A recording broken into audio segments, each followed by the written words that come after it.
d'arriéré. Oui, et je l'avoue comme toutes les entreprises d'ailleurs. Parce que beaucoup d'eau, qui doon importer, exporter, matériaux de construction, importer carreaux, sanitaires, 3 ans, conteneurs, rien qu'un conteneur vide, yaa ngi koy loué plus de $10 000, 6 500 000. Conteneur boo xam ne tu le loué à $2 000, maintenant tu le loues à 6 500 000. Chaque mois j'importe 5 conteneurs. Mënatuma importer parce que même les Chinois ont augmenté leur prix. Maam arrière 150 millions te maa ngi koy fay naa ba mu des 50 millions. Kan ci yéen moo ko mën kan ci yéen moo ko mën samay morom kan ci yéen moo ko mën lu dul toog ci réseaux sociaux yi di fen ku nekk di wax ci ca taisez-vous. Sénégal dafa hypocrite égoïste waaye nee naa leen xam nga man moom maa leen gën a dof gën leen a naan kaani gën leen a feebar rab bu ci ñëw ba ca man daa nga naan sa nga delluwaat fa nga jóge ndax man frégué woo leen ma ñente parce que doo leen ay royukaay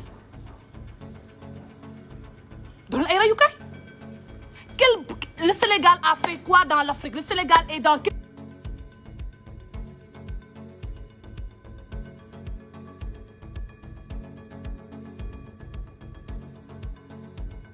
position? On fait partie des pays les plus pauvres de l'Afrique te ñoo si gën a bëri wax. Oui moi nii moi chichi moi nii man moom melu ma ni kii nii yaa ma gën maa la gën ba kañ bàmmeel yàlla xamul Nabou Dash xamul Fatou Ñing xamul Adji Camara xamul lu ma xam jëf ak xol defar leen seeni xol te xalaat seeni bàmmeel mën ngeen sos mën ngeen fen mën ngeen a wax.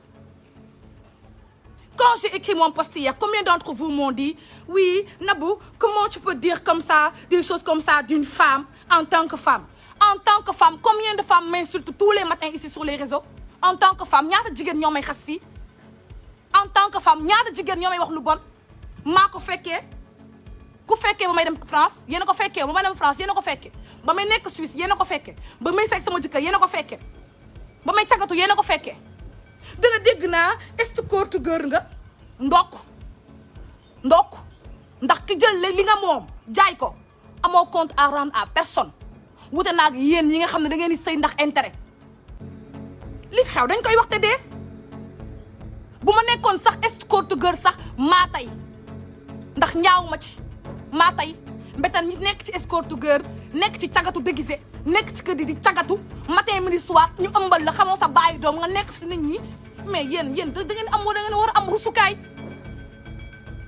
rus leen seen bopp bu ma doon cagatu sax woowuma leen yéen ngeen participer man la ñuy tëddee wuñ ne lan moo ci seen yoon yéen nga nekkoon escorte girl man maa leen wax ma nekkoon escorte girl j'accompagne des milliardaires ku ne toog tu accompagnes des milliardaires comme escorte girl et après c'est seen yaram la wala sama yaram la c'est vous ou c'est moi il est où votre problème au moins moi ci sama xaalis escorte girl googu sama yaa dugg na ci kër yàlla bu ne tooñ leen ma baal leen man am naa fitu tooñ suñu borom toog jéggalu mu baal ma mais yéen nag fornication sénégalais moo ko mën njaaloo li yàlla wax si njaaloo li yàlla wax si fen ak ci sos lu yàlla wax si njaaloo ñaata nit ñoo fi njaaloo toog si kër yi di njaaloo bu ñu waxee ngay ni muuru toog si télé yi di fen di duul te gëmoo leen dara mais moi je suis honnête envers ma personne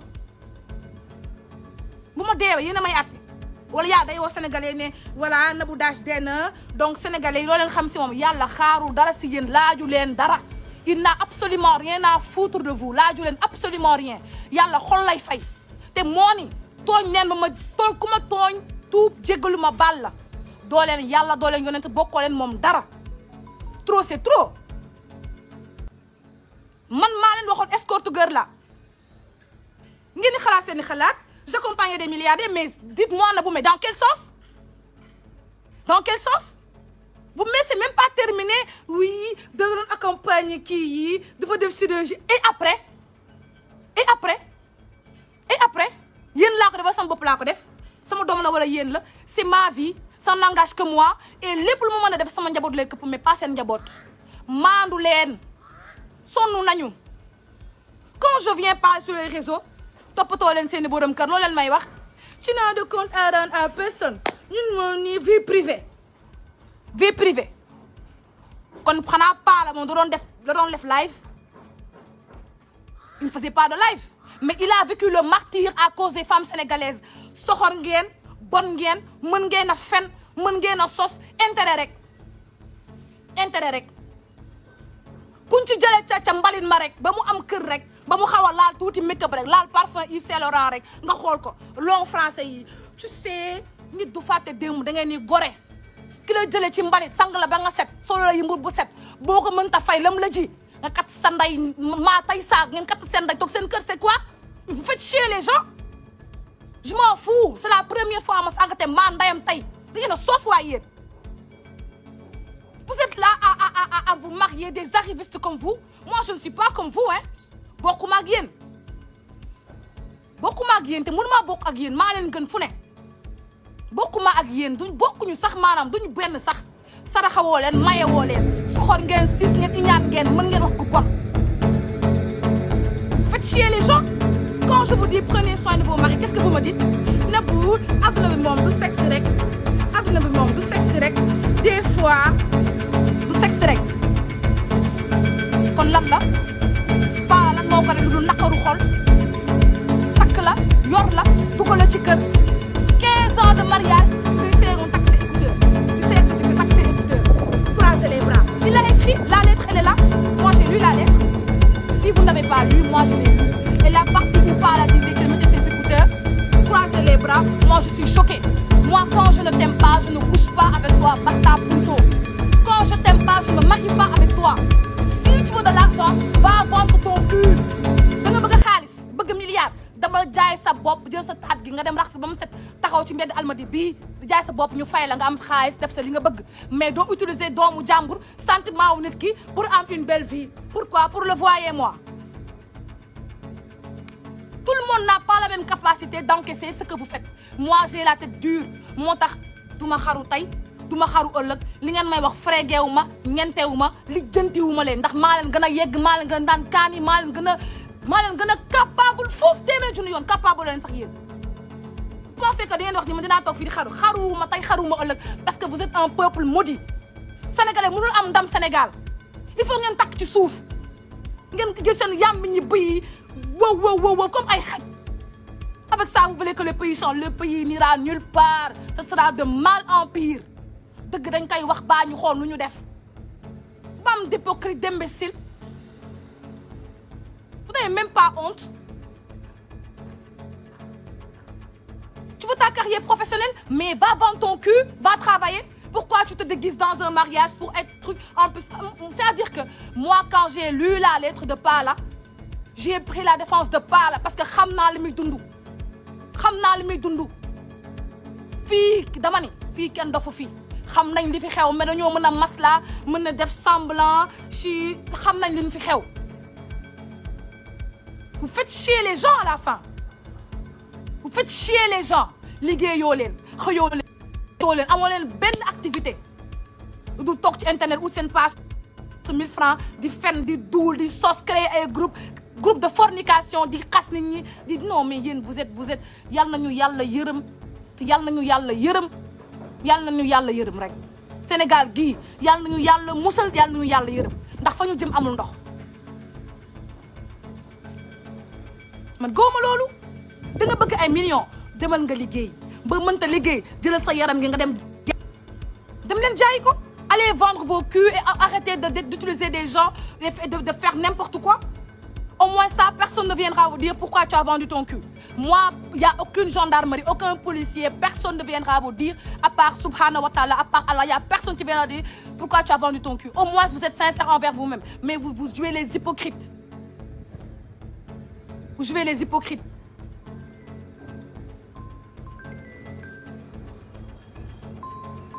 je ne réponds à aucun appel c'est même pas la peine d'essayer de m'appeler je réponds à aucun appel jouez pas aux hypocrites moi j'ai lu la lettre de Paa et je l'ai postée sur ma page tout le monde l'a lu la lettre vous avez vu ce qu'il a dit dedans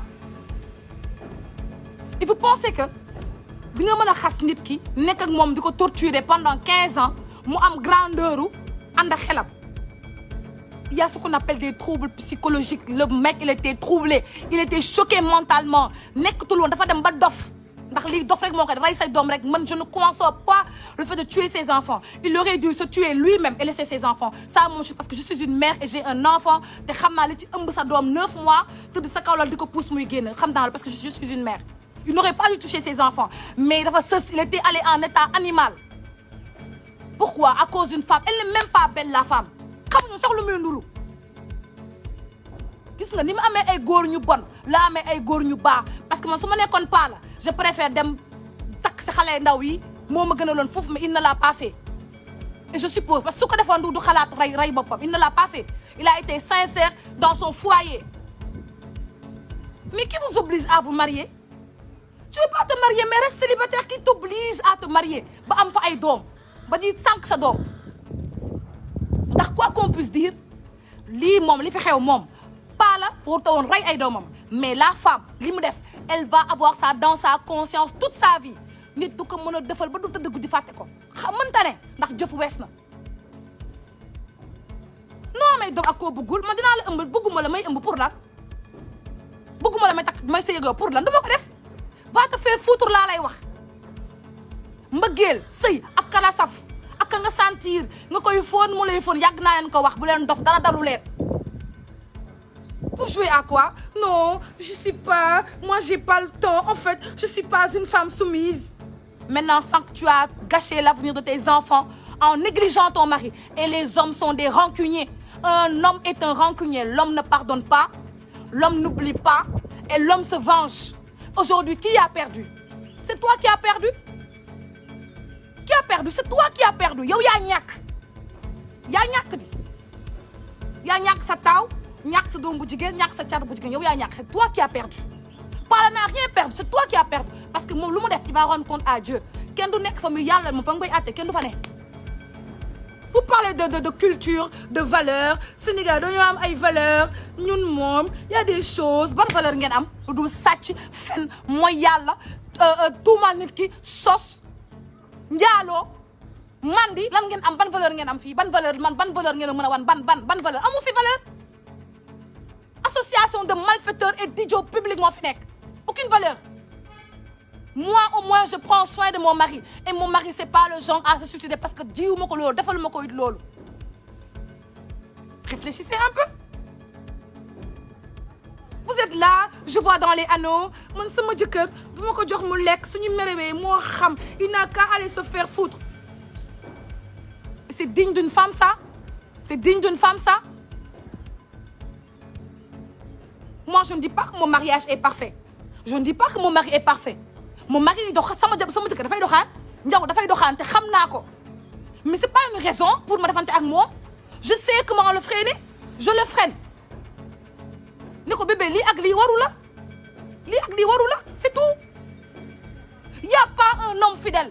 Il y a pas man depuis que je suis née, ma mère, ma grand-mère, l'arrière-grand-mère, il y a aucune maman qui te dira ma fille, l'homme est fidèle. L'homme est de nature infidèle. L'homme est narcissique, l'homme est égoïste, on le sait. Mais quand ça va plus, on divorce. Mais même dans le divorce, on n'exclut pas à son enfant, on n'exclut pas à son mari le fait de voir ses enfants. Pourquoi? Pour quelle raison? Amul sens. Sëy Yàlla moo ko sàkk.